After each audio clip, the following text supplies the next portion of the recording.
23 अगस्त को चंद्रयान-3 ने चांद के साउथ पोल पर लैंड किया। ये इसरो और पूरे भारत के लिए बहुत गर्व की बात है। चंद्रयान-2 और चंद्रयान-3 में एक लैंडर और रोवर था। रोवर का नाम है प्रज्ञान और लैंडर का नाम है विक्रम। भारत सरकार ने जिनके अंडर इसरो की स्थापना की थी, उन्हीं विक्रम साराभाई के नाम पर चंद्रयान-3 और चंद्रयान-2 के लैंडर का नाम विक्रम रखा गया है। आज भारत स्पेस की रेस में बहुत आगे आ चुका है। आज हम इसरो की इन अचीवमेंट्स पर प्राउड फील करते हैं। ये सब हो पाया है सिर्फ एक ही इंसान की वजह से, और वो इंसान है विक्रम साराभाई। उनके इन्हीं कॉन्ट्रीब्यूशंस के लिए उन्हें 1966 में पद्म भूषण और 1972 में पद्म विभूषण इस सम्मान से सम्मानित किया गया था। उन्हें father of Indian space programme भी कहा जाता है। वो एक ऐसे स्पेशल और रेयर इंसान थे जो साइंटिस्ट तो थे, पर साइंटिस्ट के साथ साथ इनोवेटर और इंडस्ट्रियलिस्ट भी थे। आज के वीडियो में हम जानेंगे कि विक्रम साराभाई ने इसरो की स्थापना कैसे की और भारत को आगे बढ़ाने में विक्रम साराभाई का क्या योगदान रहा है। तो वीडियो को बिना स्किप करे एंड तक जरूर देखिए।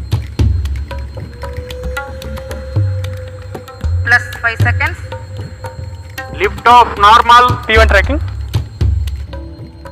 विक्रम अंबालाल साराभाई का जन्म 12 अगस्त 1919 को गुजरात के अहमदाबाद में हुआ था। उनके पिता अंबालाल साराभाई एक बेहतरीन उद्योगपति थे। विक्रम साराभाई की प्रारंभिक शिक्षा उनके माता पिता द्वारा संचालित एक प्राइवेट स्कूल रिट्रीट में हुई थी। गुरुदेव रविंद्रनाथ, जे कृष्णमूर्ति, मोतीलाल नेहरू, वी.एस. श्रीनिवास शास्त्री, जवाहरलाल नेहरू, सरोजिनी नायडू, मौलाना आज़ाद, सी.वी. रमन, ये लोग जब भी अहमदाबाद आते थे तो वो साराभाई परिवार से जरूर मिलते थे। महात्मा गांधी भी एक बार बीमारी से उबरने के दौरान उनके घर रुके थे। ऐसी महान हस्तियों के साथ विक्रम साराभाई ने अपना बचपन बिताया था। वो उनसे बहुत सवाल पूछते थे, इसलिए हम कह सकते हैं कि उत्सुकता विक्रम साराभाई के खून में दौड़ती थी। विक्रम साराभाई ने मैट्रिक तक की पढ़ाई इंडिया से की। मैट्रिकुलेशन के बाद कॉलेज की पढ़ाई के लिए वो कैम्ब्रिज चले गए। 1940 में सेंट जॉन्स कॉलेज से प्राकृतिक विज्ञान में उन्होंने ट्रिपोस ले लिया। रबर की डेंसिटी काफी ज्यादा है।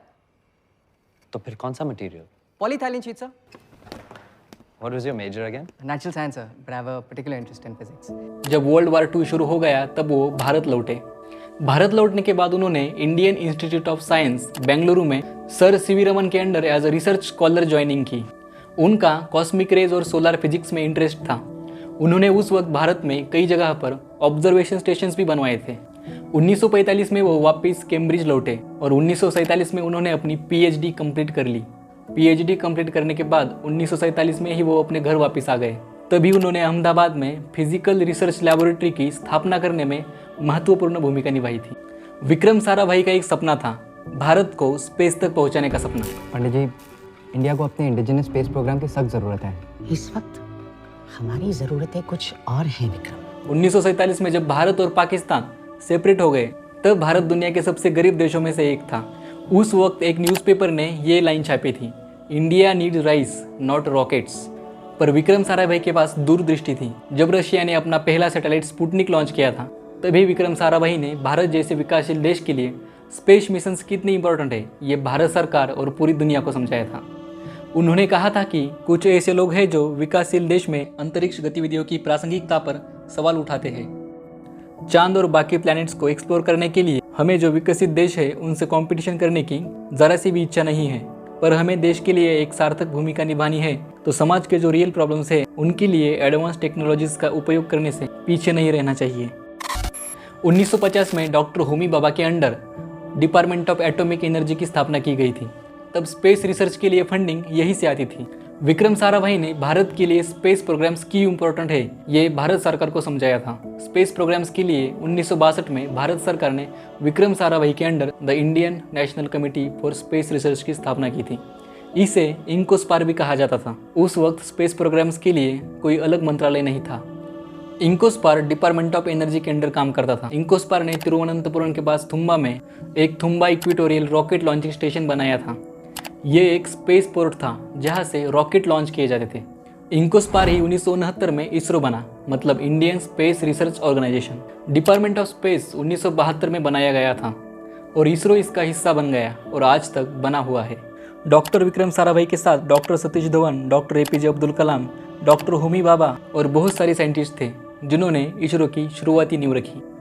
इसरो की स्थापना के बाद भारत की स्पेस में उड़ान शुरू हो गई थी। इसरो जल्द से जल्द अपना पहला सैटेलाइट लॉन्च करना चाहता था।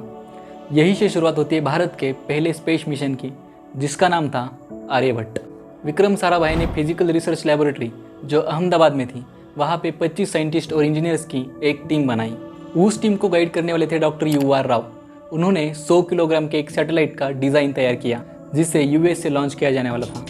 इसे लॉन्च करने के लिए अमेरिका के स्काउट लॉन्च व्हीकल सिस्टम का इस्तेमाल किया जाने वाला था। फिर कोल्ड वॉर की शुरुआत हो गई। अमेरिका ने भारत का सैटेलाइट लॉन्च करने से मना कर दिया। ये न्यूज़ इसरो को बहुत दुखी करने वाली थी, पर बाद में एक अच्छी न्यूज़ आई। 1971 में भारत की तत्कालीन प्रधानमंत्री इंदिरा गांधी को मॉस्को में एक संदेश मिला कि Soviet academy of science Bharat को सैटेलाइट लॉन्च करने के लिए मदद करने को तैयार है। ये खबर पूरे भारत के लिए बहुत बड़ी बात थी, क्योंकि जिसकी कोशिश इतने दिनों से साइंटिस्ट कर रहे थे, भारत का वो पहला सैटेलाइट लॉन्च होने वाला था। पर फिर से एक ऐसी खबर आई जिसने पूरे देश को हिला कर रख दिया। विक्रम साराभाई की 1971 में 52 वर्ष की उम्र में डेथ हो गई, जिन्होंने भारत के स्पेस प्रोग्राम्स के लिए दिन रात एक कर दिया था। पर जब वो समय आया तो वो ही इस दुनिया से चले गए थे। उनकी डेथ के बाद भारत के स्पेस प्रोग्राम से एकदम से रुक गए। डॉक्टर विक्रम साराभाई के बाद इसरो के अध्यक्ष GK मेनन ने 1972 में सोवियत संघ से समझौता किया और उसके बाद सैटेलाइट बनाने के लिए शुरुआत कर दी। उस वक्त सैटेलाइट का नाम क्या रखा जाए ये तय नहीं हुआ था। इसरो ने प्रधानमंत्री इंदिरा गांधी को 3 नामों का सुझाव दिया। पहला था आर्यभट्ट, जो था 5वीं सदी के महान भारतीय गणित तज्ञ और खगोल शास्त्री के नाम पर। दूसरा नाम था मित्रा, यह था भारत और USSR के बीच के मैत्रीपूर्ण संबंधों का प्रतीक। और तीसरा नाम था जवाहर, जो स्वतंत्रता की भावना का प्रतीक था। इंदिरा गांधी ने पहला नाम यानी आर्यभट्ट इस नाम को फाइनल कर दिया। इस सैटेलाइट को इसरो द्वारा बनाया गया था। इस सैटेलाइट का वेट था लगभग 360 किलोग्राम और 19 अप्रैल 1975 को इसे रशिया के बनाए गए रॉकेट से लॉन्च किया गया। इसी के साथ इसरो ने अपना पहला रॉकेट लॉन्च कर दिया था। ये सब मुमकिन हो पाया था सिर्फ और सिर्फ विक्रम साराभाई की वजह से। अब भारत भी उन चुनिंदा देशों की लिस्ट में आ गया था जिन्होंने स्पेस प्रोग्राम किए थे। विक्रम साराभाई ने रिमोट सेंसिंग टेक्नोलॉजी भारत में लाई थी। रिमोट सेंसिंग टेक्नोलॉजी एक ऐसी टेक्नोलॉजी थी जिसकी वजह से वातावरण में होने वाले बदलाव, समंदर में होने वाले बदलाव, जियोलॉजी और हाइड्रोलॉजी की रिसर्च करने के लिए होता है। इसका सबसे बड़ा फायदा ये हुआ कि साइंटिस्ट को मौसम की जानकारी पहले से मिलने लगी। मिलने वाले डाटा से साइंटिस्ट प्रेडिक्शन कर सकते थे कि बारिश कब आएगी। अगर समंदर में कोई तूफान आने वाला हो तो इसकी वजह से हमें पहले से ही पता चल जाता है। इस टेक्नोलॉजी का एग्रीकल्चर में फायदा हुआ। डिजास्टर मैनेजमेंट के लिए भी सरकार इस टेक्नोलॉजी की मदद लेती है। आर्मी के मिशंस के लिए, बॉर्डर की निगरानी के लिए भी इस टेक्नोलॉजी का इस्तेमाल किया जाता है। ये सब हो रहा था सिर्फ और सिर्फ विक्रम साराभाई की विजन की वजह से। वो भारत को टेक्नोलॉजी के मामले में इंडिपेंडेंट बनाना चाहते थे। विक्रम साराभाई का कहना था कि कोई नेता नहीं है और कोई नेतृत्व करता भी नहीं है। अगर कोई नेता अपनी पहचान बनाना चाहता है तो उसे निर्माता के बजाय किसान बनना होगा। उसे मिट्टी और जल के साथ ऐसा वातावरण तैयार करना होगा जिससे बोया गया बीज विकसित हो सके। इसी की वजह से उन्हें एक ग्रेट इंडस्ट्रियलिस्ट और इंस्टीट्यूशन बिल्डर भी कहा जाता है। उन्होंने 35 इंस्टीट्यूट्स बनाई थी, जिनमें से कुछ ये थी: physical research laboratory, Indian Institute of management Ahmedabad, Vikram Sarabhai space centre, Indira Gandhi centre of atomic research और इसरो। उनकी बनाई हुई इंस्टीट्यूट्स आज भी भारत को आगे बढ़ाने में मदद कर रही है। विक्रम साराभाई की 30 दिसंबर 1971 को डेथ हो गई थी। उनकी डेथ के साथ एक रिमार्केबल ईरा का अंत हो गया। उनकी लीगेसी, उनके द्वारा बनाई गई इंस्टीट्यूट्स, स्पेस प्रोग्राम की सफलता और अगली पीढ़ी में उनके द्वारा पैदा की गई वैज्ञानिकता की भावना में अभी भी जीवित है। उनका कहना था कि there is no ambiguity of purpose, मतलब उद्देश्य की कोई अस्पष्टता नहीं होती। उनके ये वर्ड्स आज भी साइंटिस्ट और इंजीनियर्स को मोटिवेट करते हैं। विक्रम साराभाई को उनके इस महान कार्य के लिए भारत के 2 सर्वोच्च सम्मानों से सम्मानित किया गया। पहली बार 1966 में पद्म भूषण इस सम्मान से उन्हें सम्मानित किया गया और दूसरी बार उनके देहांत के बाद 1972 में उन्हें पद्म विभूषण इस सम्मान से सम्मानित किया गया। ये थी विक्रम साराभाई के जीवन के बारे में कुछ जानकारी। अगर इस वीडियो से आपको थोड़ा बहुत भी सीखने को मिला हो तो वीडियो को लाइक कीजिए और अपने दोस्तों के साथ शेयर कीजिए। अगर आप चैनल पर पहली बार आए हैं तो चैनल को सब्सक्राइब ज़रूर कीजिए। मिलते हैं अगले वीडियो में। वीडियो पूरा देखने के लिए धन्यवाद।